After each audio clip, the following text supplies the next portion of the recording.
Él es integrante de Soberanos, Alejandro Olmos Gaona. Alejandro, Sergio Gutiérrez te habla. ¿Cómo estás? Muy buenas tardes.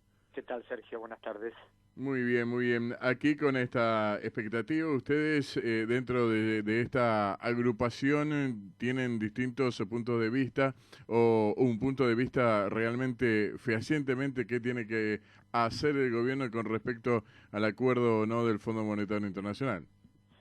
Mira, acá hay dos cosas. Por un lado, el gobierno está negociando con el fondo la posibilidad de obtener un acuerdo a 10 años con un periodo de gracia de 4, o sea, empezar a pagar en el 2025, cosa que no va a ser posible porque la Argentina no tiene posibilidades económicas de empezar a pagar en esa fecha, aunque lo diga el ministro Guzmán. Pero nosotros, sin perjuicio de la negociación que haga el gobierno con el fondo, entendemos que ya que como desde el presidente de la República hasta el ministro Guzmán y otros funcionarios reiteradamente hablan de que el fondo no cumplió, que el préstamo fue ilegítimo, es decir, descalifican de alguna manera el acuerdo que celebró Macri, pero a pesar de eso lo negocian. Entonces planteamos que el derecho internacional nos da una herramienta para que eso que son simples manifestaciones de funcionarios pueda ser explicitado por una corte internacional. ¿Y por qué digo esto? Porque la propuesta que hemos hecho en ningún caso significa ni obstaculizar la negociación del gobierno, ni impedirla, ni frenarla. Son cosas que andan por un andarivel distinto. La idea nuestra es que se determine en forma contundente y a través del Tribunal Internacional de la Haya que el Fondo Monetario violó su artículo primero, su artículo quinto, su artículo sexto, que dio un préstamo que no tenía antecedente en su historia, a pesar de que sabía fehacientemente de que el gobierno no estaba en condiciones de pagar en 36 meses 57.000 millones de dólares. ¿Y por qué digo esto? Porque en el informe del artículo cuarto del año 2016, en el informe del 2017, ahí el fondo ya advertía los problemas derivados de la situación económica, el crecimiento enorme de la deuda, y como si esto fuera poco, en un documento emitido por Luis Caputo en junio del 2017, el famoso bono a 100 años, ahí el ministro habla de la difícil situación que se venía, y una de las cosas que dice claramente en ese documento es que la deuda no se iba a poder pagar.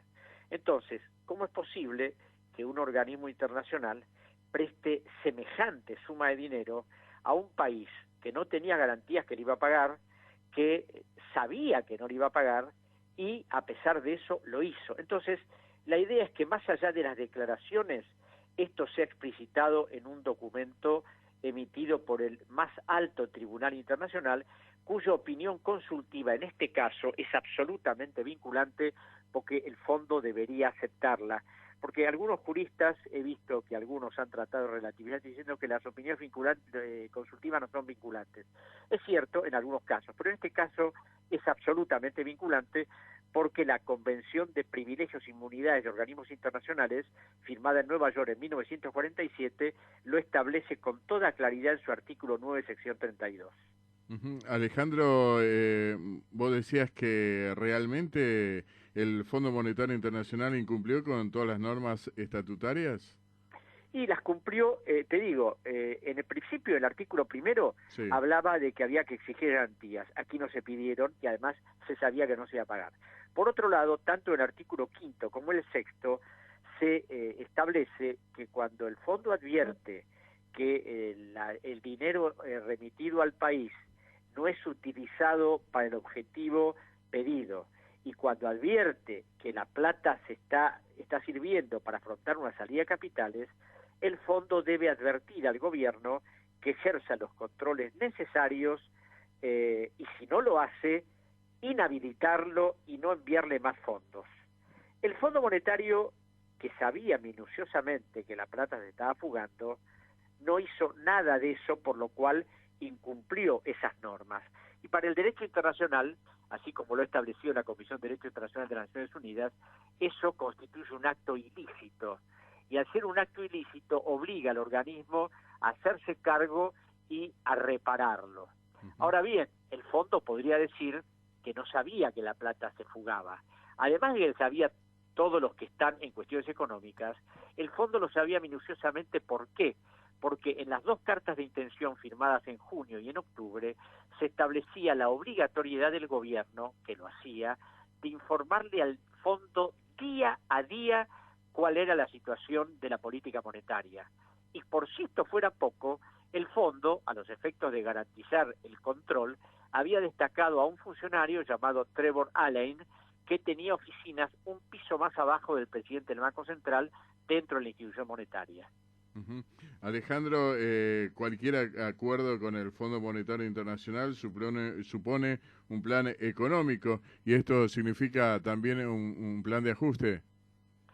Y evidentemente, primero el presidente dijo que él no creía en los planes económicos, ahora habla de un plan plurinacional que va a mandar, plurianual, que va a mandar al Congreso. El problema es que, aunque en este momento el fondo pueda tener algún tipo de flexibilidad por la pandemia y todo lo demás, el fondo no va a dar 10 años de plazo a cambio de nada. Bien. Y indudablemente la experiencia argentina de los 28 acuerdos que hemos celebrado desde hace décadas muestra que el fondo siempre pide cosas, ajustes y restricciones y condicionalidades.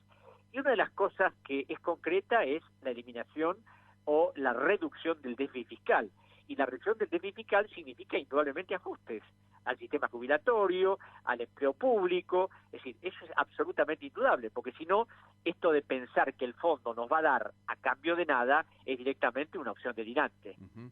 Alejandro, ¿quién acompaña en este documento que le van a proponer, o que le propusieron, mejor dicho, el Poder Ejecutivo Nacional? Este documento fue firmado por Alicia Castro, por mí, por el ex vicegobernador Mariotto, por el vicepresidente Boudou, por la actual diputada Fernanda Vallejos, por el doctor Esbatela, que fue director de la Unidad de Información Financiera, Sí. Y por varios personas, economistas y juristas que están en este tema. Uh-huh. Alejandro, ¿escuchaste, leíste la opinión de Eve de Bonafini al respecto de este tema? Sí, Eve dijo simplemente que la deuda no hay que pagarla, pero eso es simplemente una expresión de deseos. La deuda lamentablemente hay que pagarla porque la plata vino. El problema es que ahora no se puede pagar, dentro de 3 años no se va a poder pagar, dentro de 5 tampoco se va a poder pagar, porque la Argentina tiene una deuda pública global, donde está incluida la del fondo, de 348.000 millones de dólares. Uh-huh. Y para pagar esa deuda, sí, es necesario que la Argentina crezca, que no tenga este déficit monstruoso que tiene, sí, que haya inversiones controladas debidamente, que generen empleo y que generen riqueza, pero mientras eso no exista, y en este momento parece que las condiciones no lo permiten, no tiene la menor posibilidad la Argentina de pagar esa deuda, por más que se comprometa a hacerlo. Uh-huh. Te agradezco estos minutos y bueno, estamos a disposición, aquí expectante, por supuesto, de paso a paso para que sea realmente lo mejor para la República Argentina. Gaona, Alejandro, estamos a su entera disposición, te mando un abrazo. Muchas gracias, un abrazo. Un abrazo. Ahí está Alejandro Olmos Gaona, integrante de Soberanos, aquí en el envío al Poder Ejecutivo Nacional.